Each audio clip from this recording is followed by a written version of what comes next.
Oh, there we go. Good morning, hobby friends, and welcome to For Collectors and Hobby Hotline. You get to see me again this week after I hosted last week.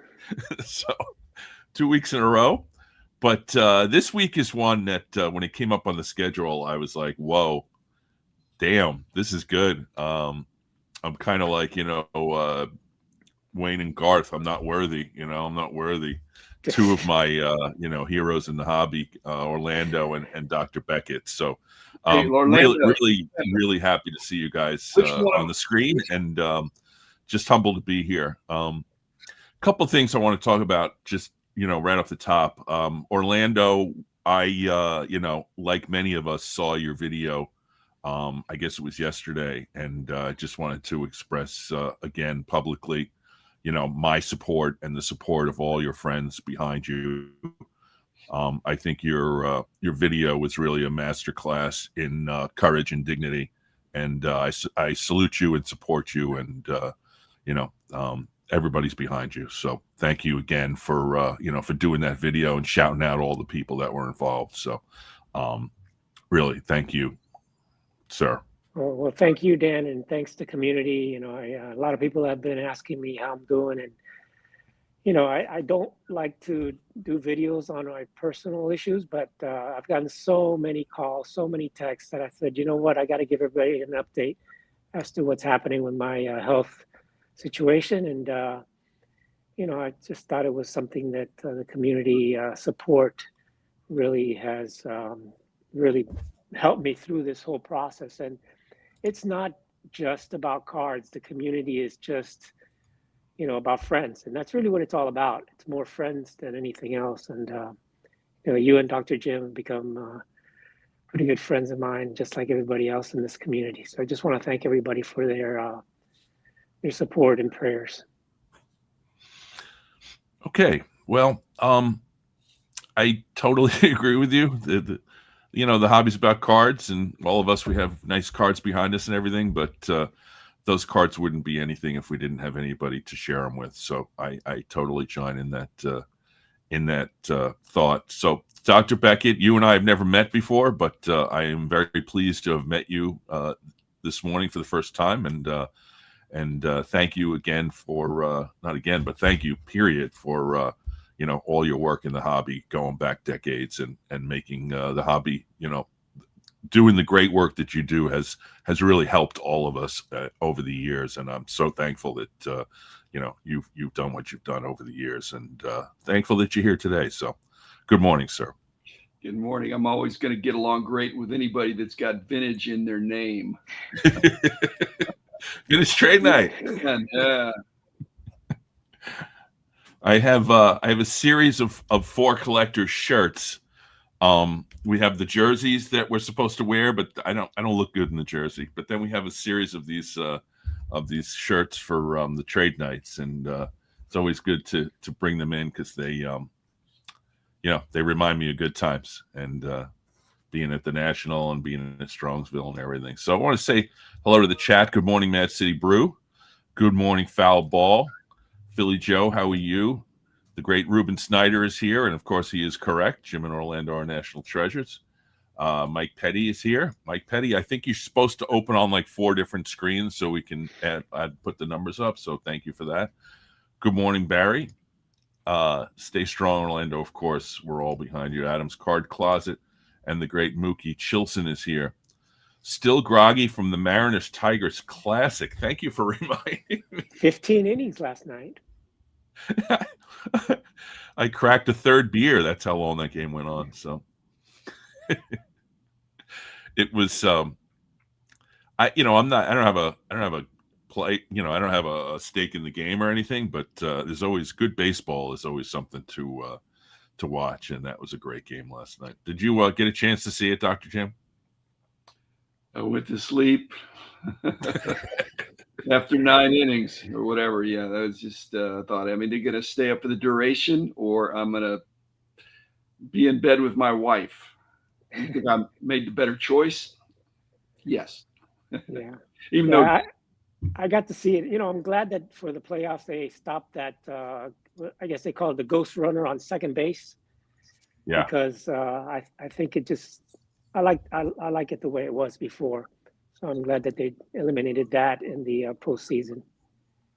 Well, it's a perfect example of why that rule sucks, is because that game would have been over in the 10th or 11th inning. Meanwhile, we got like 5 extra innings of just like nail biting drama and great plays. And, you know, there's an opportunity for a guy like Suarez to make like this terrific throw from third base to nail somebody at home, and then the double plays. And, you know, Yeah, Jack they were Flaherty, bases loaded a Jack couple Flaherty, times.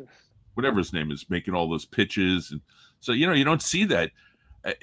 Baseball history is littered with great games that go into like 15, 16, 17 innings, and those don't happen if you have a runner on second base, because the game gets over.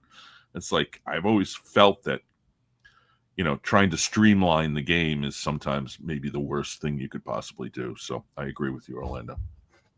Here we go. He's got all 19 streams at the I don't know how he's got 19.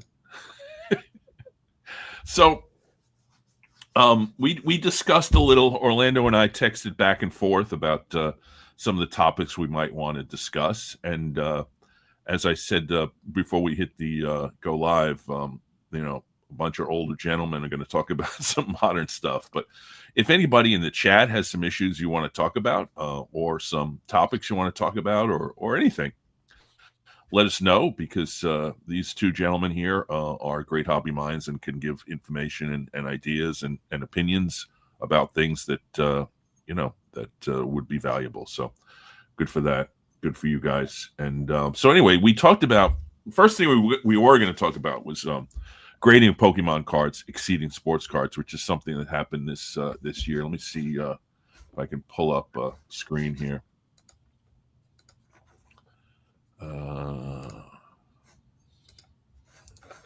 Yeah, you know, I thought about this, Dan, because I've been going to some card shows lately, and you know, when you go to the card shows, Whoops. it seems like they're having more Pokemon tables than ever before. And I mean, I went to one show; it was about 70% Pokemon cards. Yeah. And you could see why. Yeah, so I mean, this is from Collect. Pokemon cards dominating grading submissions, and what it comes down to is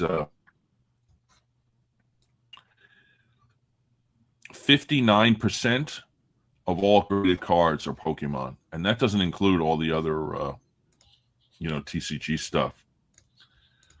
Yeah, and you know, the experience that I had at local shows, I worked a local show in Staten Island about, I don't know, a few months ago, and I'm doing it actually next weekend, is that Pokemon was about more than 50% of all the tables there, which, you know, is good for a vintage table, because if older guys come in, they go right to me, but maybe not so good for sports. But Dr. Jim, what's your experience with shows and the Pokemon and sort of, you know, that kind of thing happening?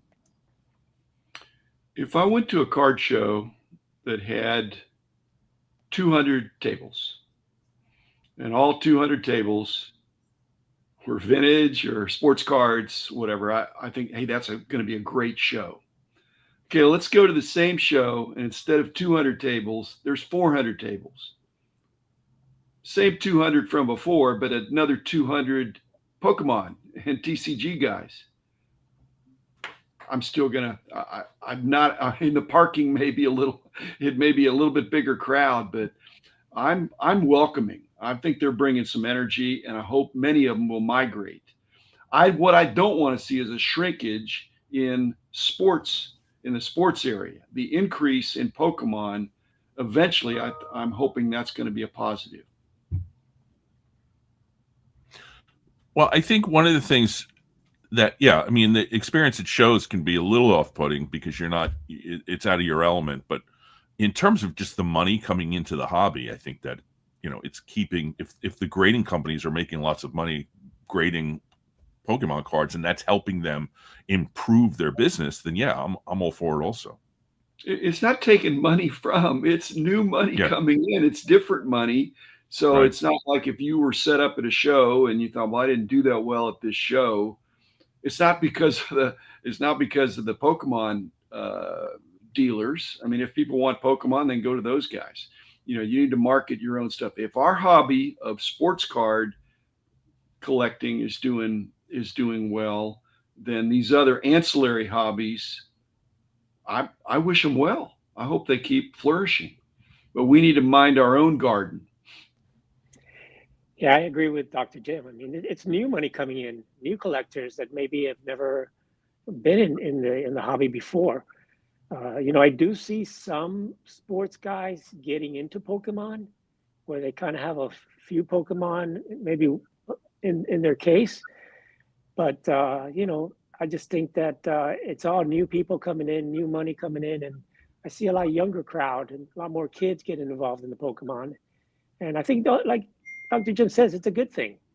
The more they get into that, maybe they'll move some of those into sports later on. My concern is it a bubble that's going to burst? Well, you've got the junk slab comments that people make about sports cards, do they not equally or more apply to Pokemon? I mean, they're grading everything, it seems like. I mean, that's how the numbers are getting so big. They're not all Charizard and Pikachu. They're grading a wide range of stuff, just like in sports. If you grade lower level stuff that later is not worth as much as what it costs to slab it, it gives people a bad taste in their mouth. Now, whether that's Pokemon or sports cards, they need to wise up. Yeah, it's a good comment there from Chris. And Pokemon cards are a lot easier to grade too. They have rounded corners. I would think that the PSA is happy to get more of those. It's pretty much easier for them to go ahead and slab them up pretty quickly and move through those 1.5 million cards they're grading every month. So my kids are all in their mid-20s now, but back when they were kids, they were Pokemon people. Like they had the games and they did the whatever you do, and then they had cards. So we've recently found Pokemon cards, and to this comment, none of them were mint. They were all played with, and then they moved on. I've always thought of Pokemon as a little kids thing because that's what my kids did, and then they grew up. Of course, I played with baseball cards when I was a kid, so sometimes you don't grow up. Well, I will say that I was watching the news yesterday, and the local news, and they had a reporter over at the Comic-Con, which is happening now, I think, in New York. Yep. And I got to tell you, that place was packed. It seemed like the National to me, and it was mostly, of course, they get all dressed up and all that, but they were showing all the cards, and there were Pokemon and TCG and all those games. And, anything that brings more attention to the hobby, I think it's a good thing. And it's bringing new people into this hobby and more collectors. And like Dr. Jim says, it's all a good thing as long as, I'll stay in my lane. But it's good to see the young guys coming in and different groups of people.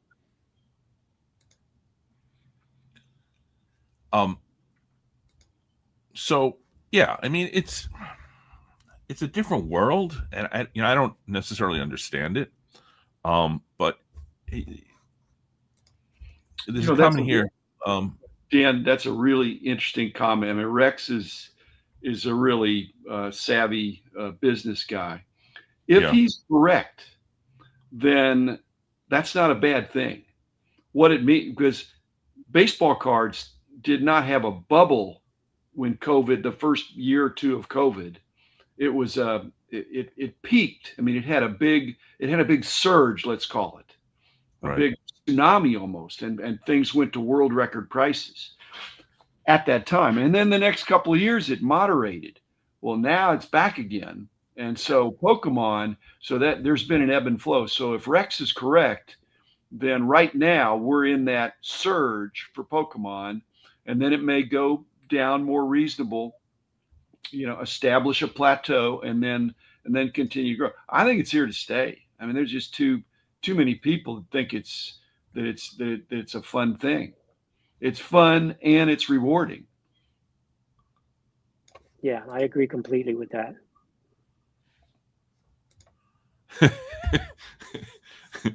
I like this one. Pokemon folks that are having a lot of fun, and they're more friendly than sports cards.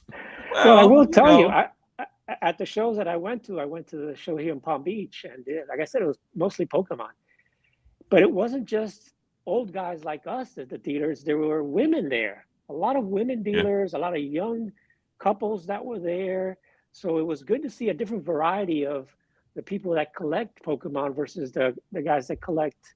We're mostly men driven, but you saw a lot of women dealers and with their boyfriends and stuff there. I would say, I don't know, about 20-30% women, where if you go to a vintage show, you're not even going to find a handful. So I think that that also helps get more people involved, and a lot of kids, which is a good thing to yeah. see. I mean, guys, Well, if somebody walks in the door and they're 15 or 25 or 35 or 45, and if they can turn right for sports and turn left for Pokemon, we got to figure out why they want to turn left instead of right. And so we've got to figure it out. Is there something that is less appealing about? I don't think so, but what are they going for that we don't have?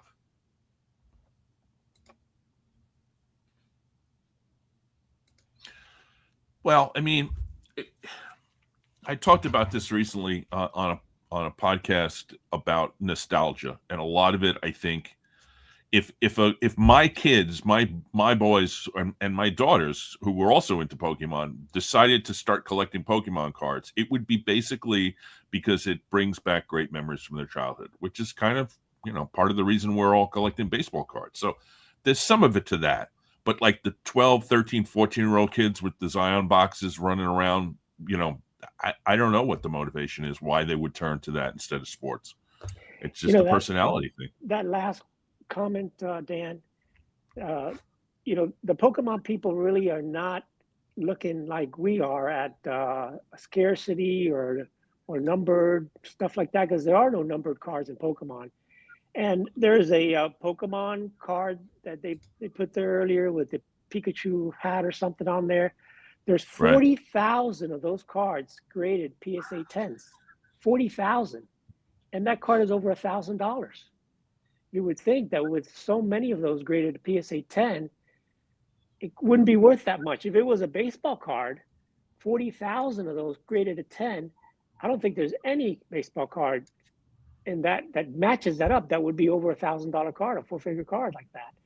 But Yeah, apparently in Pokemon, it's more the nostalgia, the look. They want to have that card no matter how many they're out there. So I think it's a different world. And like Dr. Beckett says, hopefully we can get some of those people to turn our way a little bit in the future. We'll have to see what happens with that. Yeah. Well, I mean, I agree overall that more commerce in the card world is not a bad thing for anyone. So, I mean, ultimately, Dr. Jim is correct. But we'll see. We'll see how it shakes out. So, the other topic we wanted to talk about was this basically, which is that what did I do with it? Where'd it go? Sorry guys. I'm trying to put this up. Oh, there it is. There we go. Topps regains NBA trading card license, which started on October 1st, so only 10 days ago. They officially got the NBA card license back after having lost it, I guess, in 2010, I think. But what it boils down to is Topps and Fanatics now have all the four main sports, all the licenses, and it kind of reeks of the days when Topps had a monopoly from 1956 to 1981. So, I mean, I kind of, back in the vintage days, it's kind of a thing that we think about, and we think about the, the card wars of the golden age, and what that did for the hobby, or what it did positive or negative for the hobby. And I'm thinking, Orlando, US in a text, whether that was a monopoly, and I think it is essentially. Yeah, remember what happened when Bowman and Topps started. I mean, I think the the best era for me in cards, especially baseball cards, were the early 50s, where Bowman and Topps were competing, and the 52 Topps came out, and then 53 Bowman came out, which is probably the best set Bowman ever brought out, and Topps came back with another great issue, and they were competing back and forth, and then when Topps got into kind of the 60s, it became bland, and there was one time there that, I mean, if you look at some of the cards from 60, 67, 68, 69, they used a lot of the same photos, same pictures, and they got kind of stale there. So my concern with that is that, are they going to just kind of not innovate, and then when 89 Upper Deck came out, then Topps had to innovate with the Stadium Club, and then with the Topps Finest and the refractors started coming out in 93. And I think that was because of, Dunruss and all the other guys that came in to the hobby that forced Topps to innovate a lot more than they had before, especially with the refractors in 93. So my concern is what's going to happen now. I think in a few months, they're going to start with the football. They already got the basketball out. And I don't know. What do you think, Dr. Jim? What do you think is going to happen with that? I just want to bring a different perspective because I have not heard this discussed, but I don't think Pokemon is having any trouble with only having one licensee. So I think when I look back historically over the last 30 or 40 years, there have been periods, as Dan is saying, of not much innovation.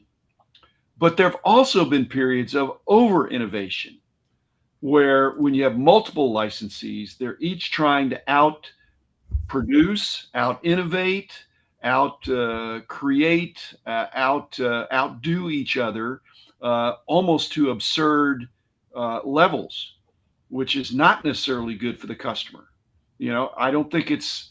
I mean, why do we think we don't have serial numbered cards with Pokemon? They don't need to. But the serial number craze, started with numbering to 1,000 or 5,000 or 10,000. It's down now to, if it's not a one of one, it's. So I think over innovation is not a. It's hard to think about that, except you look in the 90s when you had 13, or early 90s, you had 13 football licensees. There's some crazy stuff there. And it was survival of the fittest, but a lot of companies went out of business. So I want Panini to still make cards. I want them to make them to the best of their ability, to the best of the licensing capability that they have. But the leagues have determined that they are better served by having one licensee for the three major sports. And they've cast their lot with Fanatics, which owns Topps, which is the probably the preeminent historical brand in the hobby. And so I don't see it as all bad. And you know what, guys? We don't have a vote. Yeah. We don't have a vote. Well, we have a pocketbook, so I mean that's a vote. And this was what I was going to say. And Orlando, I totally agree with you. The best years for sports cards are probably like 53, 54, when you had both going at each other, doing their best products. Even like regional issues, you get your Red Hearts, those kinds of things. Like we had a really good year in 1953 and again in 1954 for baseball cards. But one of the worst times for baseball cards in my book is 81, 82, 83, when Fleer is just putting out tons of stuff and it's total garbage. And then you get Donruss and all that stuff. And for the 80s baseball, it's the beginning of the junk wax era. You're just, as Dr. Jim said, they're just flooding the market with junk. And in that sense, maybe having one license isn't necessarily a bad thing. Yeah, Topps got a little stale, but Topps in the 70s was pretty freaking cool. So they had the only license, and that's my era, is that 70 to 75, 76. And they did a nice job back then. So, there's two sides to the argument. I think basically, again, we don't have a vote in this, but we do have a pocketbook. So we do have some power, but we'll see. We talk about Coke and Pepsi, Hertz and Avis, where there's like a duopoly, where there's two major companies that kind of control some segment of business or industry. But most things are close, more like the 80-20 rule, that there's one major player. And that's mostly been the case in the history of the hobby, that there was one major card set and the others were in a distant second. And 53, I think Bowman, Dan, was in second place. And the gap started widening in 54, 55, such that Topps picked them up. In 52, it may have been a fair fight, but 52 tipped the scales toward Topps. And like I say, a lot of these things are winner take all. And Fanatics is the last one standing for the complete licensed cards. But I think Panini can still put out some great cards. Leaf, Upper Deck. I think they'll be creative, but they'll be creative within those bounds.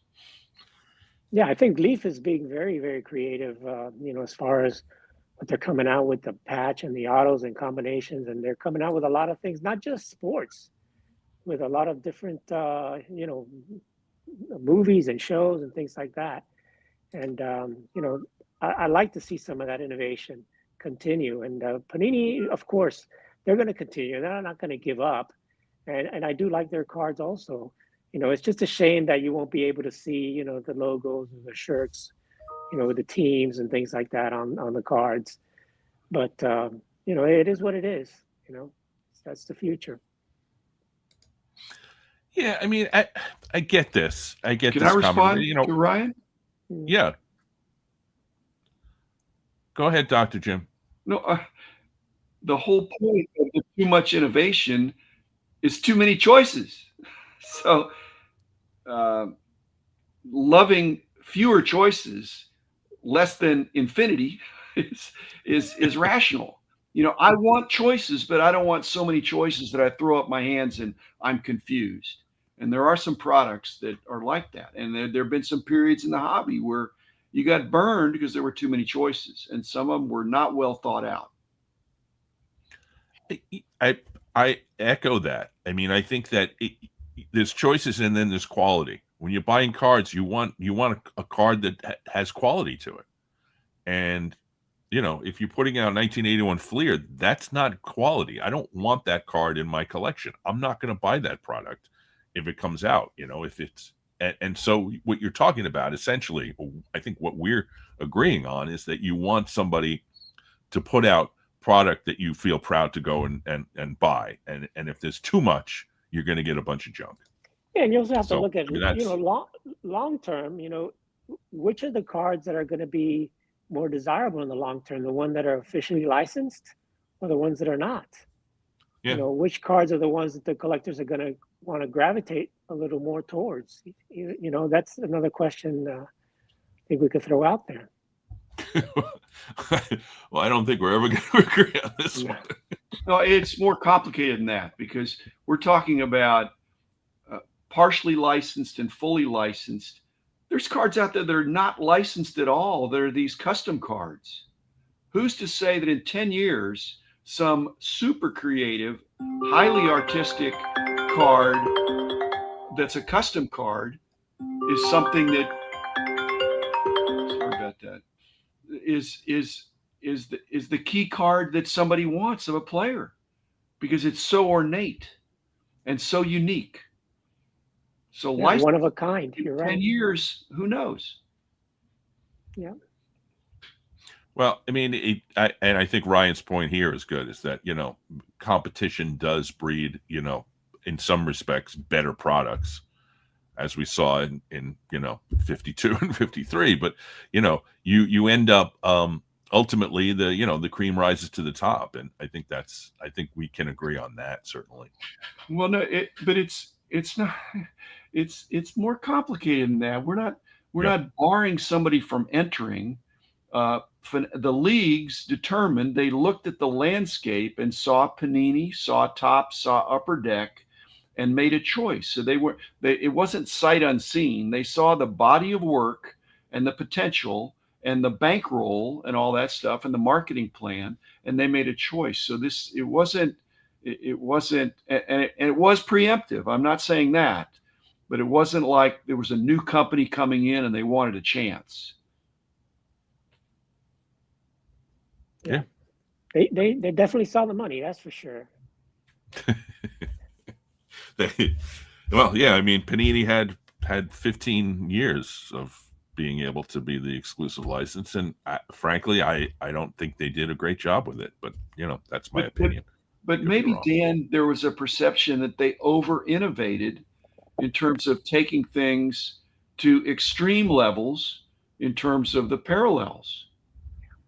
Maybe that was something the league said, you know what, Topps had a different approach, where they give pack odds. There's a lot of distinctives between the approaches of the two companies. Topps prints to demand mostly, and Panini was doing the Dutch auction thing, which again was an innovation. They looked at that and they said, we're casting our lot with Fanatics. And I can't blame them. I mean, Yeah. I would have made the same choice. Fanatics is really the big boy in the hobby right now. They're controlling pretty much everything, not just cards, but also apparel and everything else. So you can't blame, the leagues for going and choosing them. Obviously, they're the ones with the most funds, and they're the ones that could probably do the best job for them. And I agree. I mean, Panini just got crazy with all these parallels, the same card over and over and over. And, now you see some Panini even using AI to do the cards. And, I like to see actual photos. I don't like to see these AI things that they could put out there. They just don't look as good. All these downtowns and all that stuff done. You could see some of them where you can't even tell the player's hands. It looks like they have 3 or 4 fingers, And hopefully that will improve, and they could use actual photographs. Take some time, take some money to go out there and hire some people to do a good job with the cards, and not produce 20 parallels, 30 parallels of the same card. I don't know anything about the latest Bowman Chrome. Well, I had a dinner the other night, and a couple of guys from Topps were there over in my office here, and they're the same guys that were creative at Panini in the product development. So, and they're great guys, but they mentioned that there's focus groups, and they're trying to see what do collectors really want on the card fronts, on the backs, the attributes, all that stuff. So these are veterans in the industry. And Chris, I take your point, but many of the product development guys at Topps now used to be at Panini, and that's subject to a lawsuit, which will be resolved. But so you're going to see some similar things, because people want parallels. They don't want to throw up their hands and say there's just too much. I'm confused. There's 80 parallels of certain cards. It's I believe that's too much. Yeah, say that. Right. And you just Chris, can't remember all the names of these parallels. And I mean, I just imagine. They talk about a rainbow. How many rainbows have 80 colors in them? Yeah. I mean, there's a spectrum, but there's the Olympic rings. You don't see this infinite number of rings or Pantone color chart. And snake skins and all these kind of things. So it's very creative. It's very innovative, but I hope there'll be some balance. Yeah, and the same with the numbers. Still involved in a significant way in the hobby, and Upper Deck, Leaf, all of them. The same with the numbered cards, a number to 1, number to 5, number to 10, 25, 50, 100. I mean, it goes on and on and on and on. And it's essentially, in many cases, the same card. But I agree. I mean, if they could just limit it to maybe, no more than 10 parallels, I think that would be pretty good. At least you can keep track of it and know what they're even called. But if you had 2 licensees, one of them would say, we're going to stop at 10. The other guy would say, we're going to go to 20. And then the others say, we're going to go to 30. We're going to go to 40. We're going to go to 50. I mean, it's the sense of competition to try to find, because there is no sweet spot, Orlando. I mean, I agree with you. Sentimentally, 10 would be great. 20 would be great compared to what they're doing now. Yeah. But they're going to keep tweaking it. Yeah. So I want to bring up something here if I can do it correctly.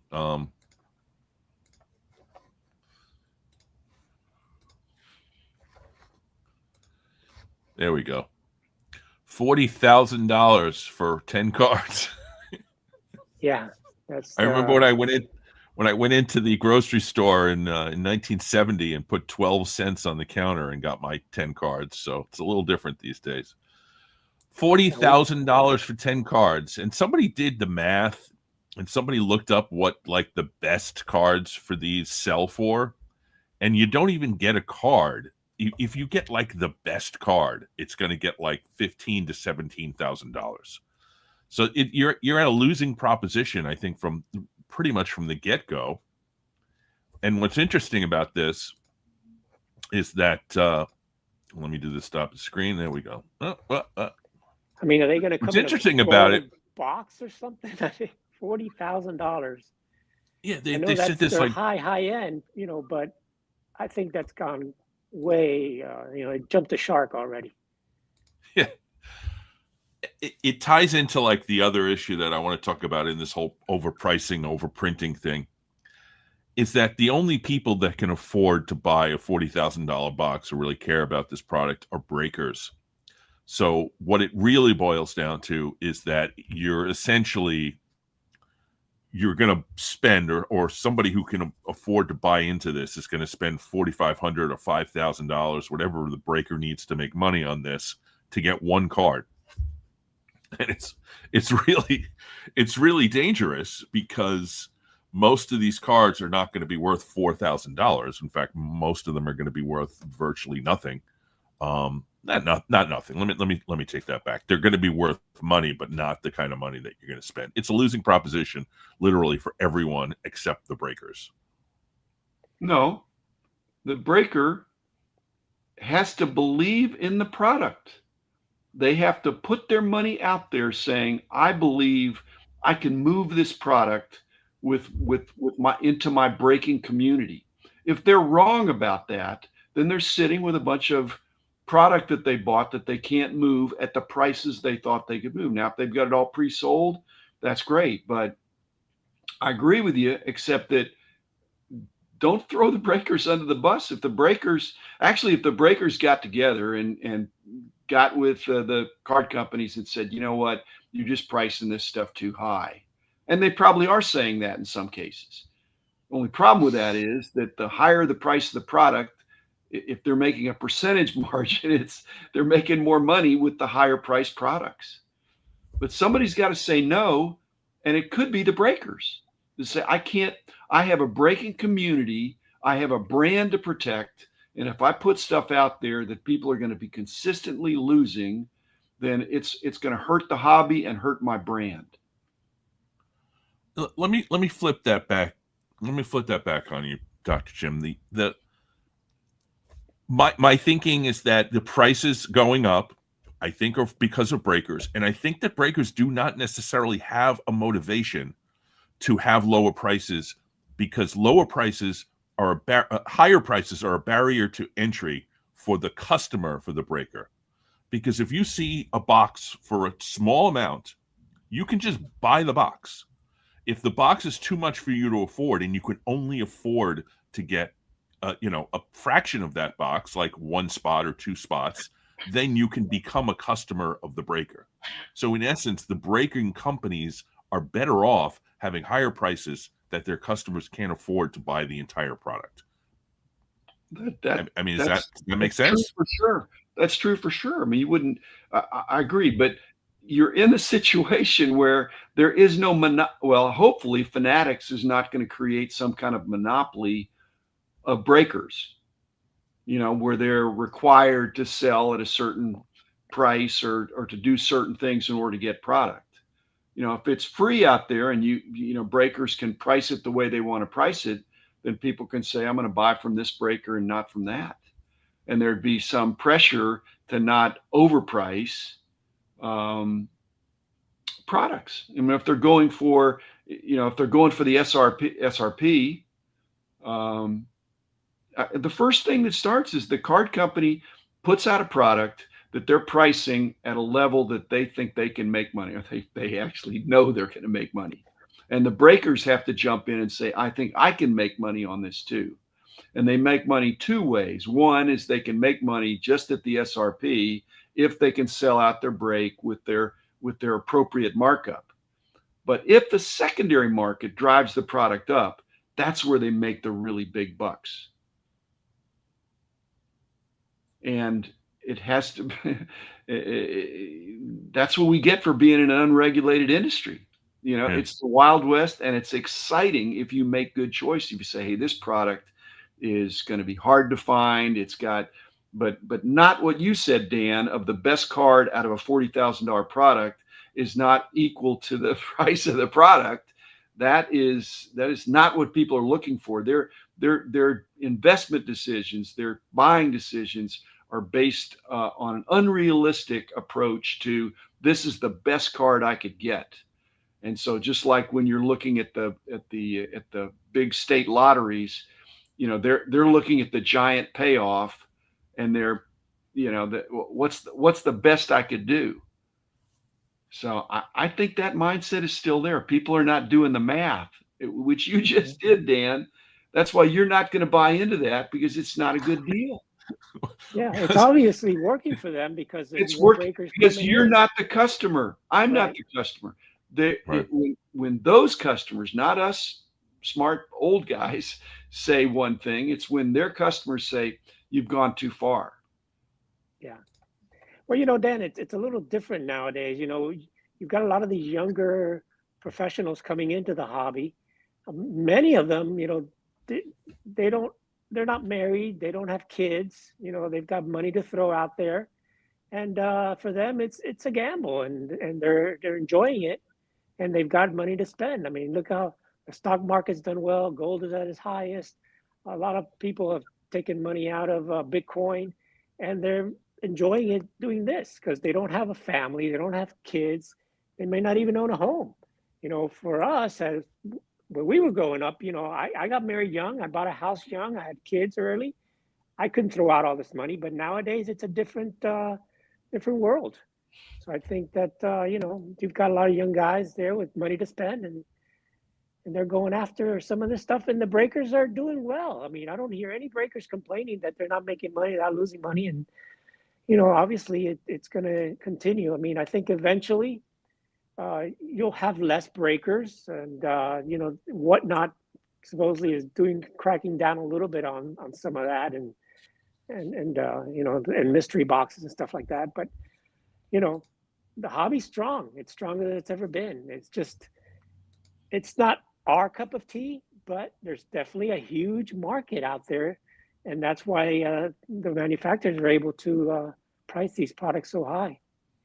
It's so much the opposite of what turned out to be perhaps the best investment over the last 6 months, which also would be the most boring, and certainly nobody young is going to do. And it's gold. It's just buying gold. There's no interest being thrown off. You can't really look at. I mean, you could touch it and all that stuff, but one bar of gold or ounce of gold is the same as another. So it's boring. It's not exciting. It's not dynamic, except the price has gone up significantly. With now looking back, it looked like that was a very low risk play, trying to figure out which player I'm going to get. Is this guy going to increase or all that stuff? No, just if you just bought gold 6 months ago or 8 months ago, you would have done great. Okay. But that's boring. So that's, in fact, it's not even gambling. It looks like it was a no-brainer when you do hindsight.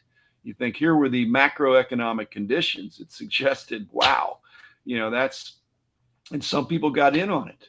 But people don't like that. That's boring. They want the excitement of, I picked this player, I chose this set, the aesthetics, the autograph, the game used materials.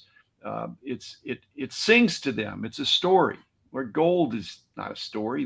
You just read about that in the Wall Street Journal. This is our sandbox, and we got special stuff that you have to know which one to buy, because some of them went up. Gold went up 50% or so, 45%. A lot of cards went up more than that, but the average card didn't go up 45%. And the average card went down. All gold went up 45%. Yeah. Great point, Dr. Jim. Yeah, but Babe Ruth cards look better. Exactly. And well, that looked like a no-brainer, same thing. That if you invest in the older stuff, in fact, you know what? You are the vintage guy, Dan. Or Solando and I are too, but yeah. Well, I've been putting the last few weeks, I've been putting all of my cards into Card Ladder. And because my record keeping previously was terrible. And I've learned a few things. One, that I own too many cards.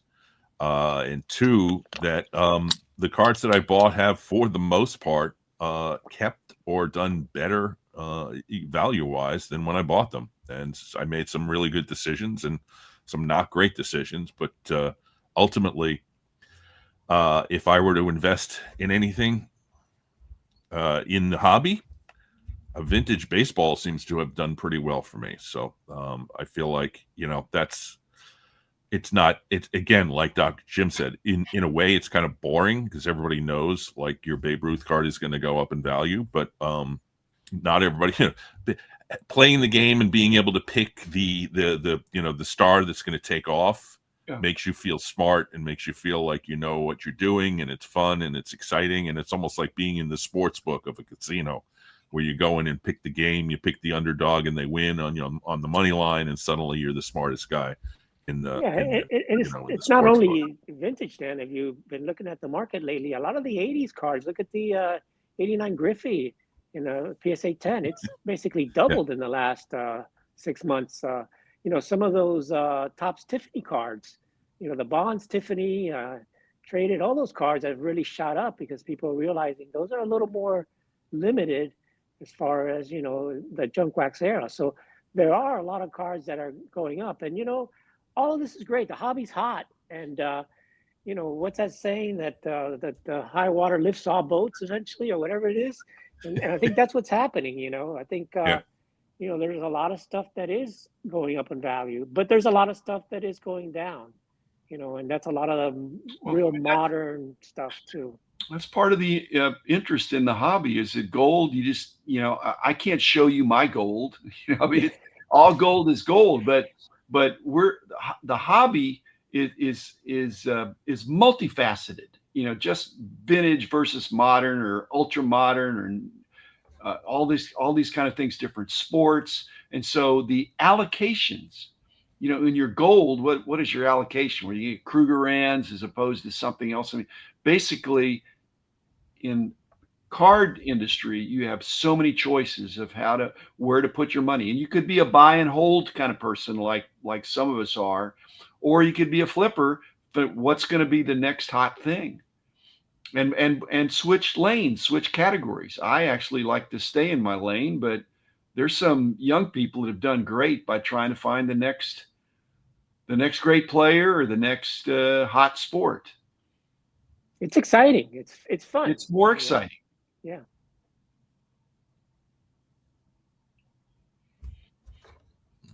Yeah, I mean, I think this is a philosophical point that is generally true. And when I was told what to buy for my what stocks to buy for my retirement account many years ago, it was always boring. Not blue chips, not the gas companies and electric companies and the kind of companies that just are going to always be there. They're not going to go zoom up or they're not going to zoom down.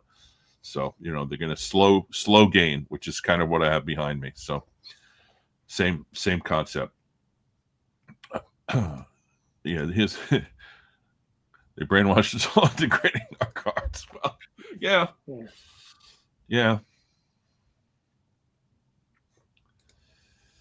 Yep. That's a good point, Rex. So our last issue, we got about a little less than 10 minutes left. Was I think there was the print runs on Tops. Now I don't know if, let's see if I can get this. Yeah, the new Tops basketball that came out is just Yeah. going crazy with the, they're just printing the heck out of this thing. Yeah. But I think the scary thing is that I think it came out at $109 a box, sold out immediately, and then all of a sudden the prices are double on eBay or anything else. But yeah, put that back up if you can, so you give the guys a chance to see the numbers. And I think that Neo Cards and Comics did a great video on that.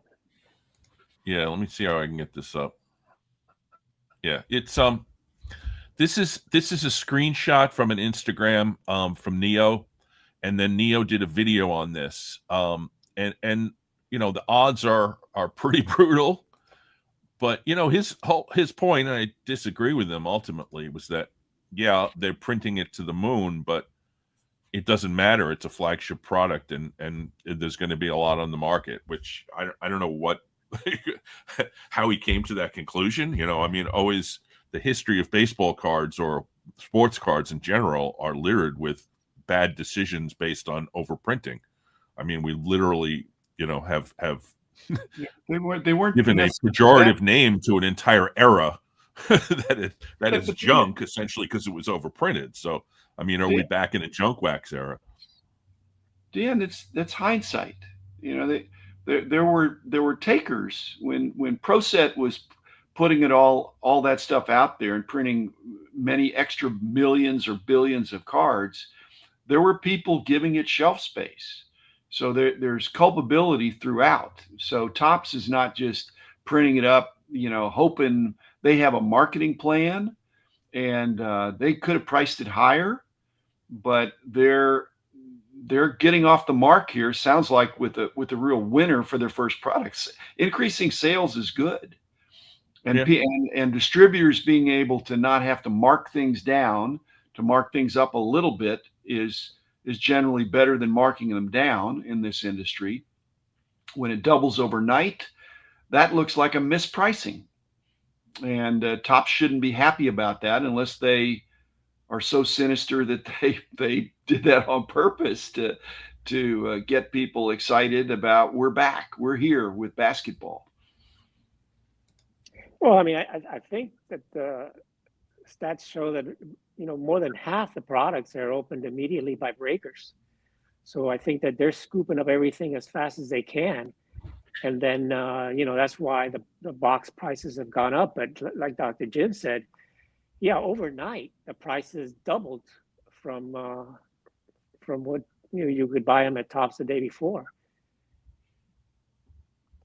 But I think that's because all these breakers bought so much. And back in the 80s, remember, everybody was stocking up. They would buy cases of that stuff, put them in their garage, thinking that they were going to use it to pay their kids' college. So, but now it's just the breakers are scooping up half or even more of the allocation, and you see them opening just constantly, and that's going to drive the prices up because the collector that wants to go buy that box, there's a lot less available, and now they're going up in price so quickly. Well, when Hurricane Sandy destroyed about a third of my my collection, the best part of the best thing that the junk wax did for me was that it was all the stuff that was on the bottom. So that's all the stuff that got thrown out. So the junk wax actually ended up saving much of my vintage collection by just being like a buffer. So it did serve a purpose in that sense. I'm being facetious, but the reality is it was garbage anyway. I mean, my 1989 score complete sets were not making me any money in 2012. So we're at 55 minutes. We're gonna close up in about a little less than 5 minutes. Orlando, any closing thoughts, concerns, ideas, anything you want to talk about with I really think respect to? Go ahead. just really think that the hobby is better than ever, in my opinion. I think we've got more people involved in the hobby. You've got just more money in the hobby. You've got just I think it's hot. The hobby's as hot as I've seen it in many, many, many years, and I just think it's going to get better and better. I think this is a good time to be involved in this hobby. Dr. Jim, any closing thoughts or concerns or questions or ideas? I'm a capitalist like everybody else, but if Michael Rubin wants to 10x the hobby, I hope that's not 10xing the cost of the products or the prices. I hope it's 10xing the number of collectors and the number of people that enjoy. And then the prices will go up, but go up in a reasonable way. Actually, they'll probably go up significantly if you have 10 times as many collectors. But that's what I'm thinking. I want this to be a welcoming place.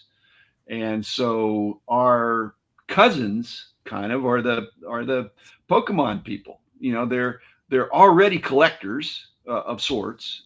They're a different kind of collector, but they are a collector. And so, the other cousins we have are all the people that wear apparel, licensed apparel.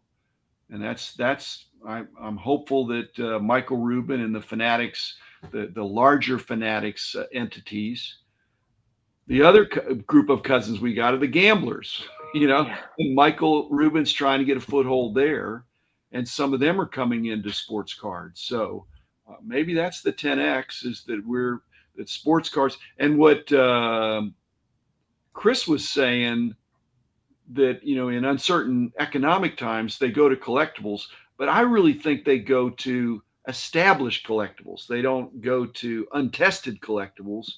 But baseball cards have had a 100-year run of being in the public awareness, since T206s and Gaudies and all that stuff. So I think there's a track record there. It's not like Beanie Babies or things like that were, and Pogs, that were a flash for a while, but not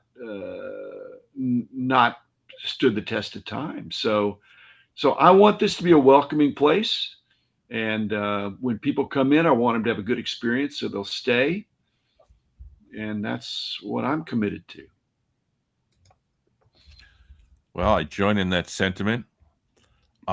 Baseball cards as a concept of being worth money is something that came up literally in my lifetime. I mean, I started going to shows in the 1970s, and until then, for me, baseball cards were just something I wrote my name on and flipped with my friends. But when it became a thing about making money, that was the 1970s, and that's 50 years ago. So yeah, I totally agree with you, Dr. Jim, that it's something that stands the test of time. But I think one of the things that's happening now in the way that the cards that are going up in the vintage world tend to be the cards that are more blue chips, which makes perfect sense with the economic discussion that we've had, that sometimes, maybe your 1964 Alkaline is not worth any more than it was 10 years ago, but the Alkaline rookie card is certainly worth more than it was 10 years ago. So in that sense, I think you've made a point that is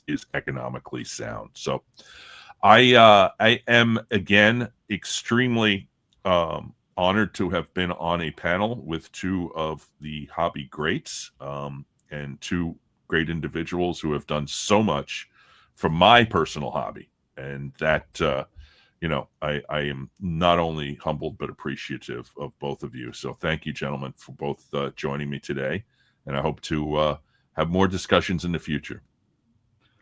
Thank you, Dan. Thank you, Dr. Jim. Thanks, Orlando. Still praying and for the you. Thank you. Chat was terrific today, and chat was with us all day and all hour, and giving us some great food for thought. So thank you, chat. So anyway, we're going to close up Hobby Hotline. Of course, it'll be back next Saturday at 11 a.m. As it will be every week on For Collectors, and so happy with the you know, with the teamwork and everything that's come together with everyone. So really appreciate you know, John Newman is always behind the scenes this week doing a lot of work. So anyway, thank you folks. We'll see you guys soon. Take care.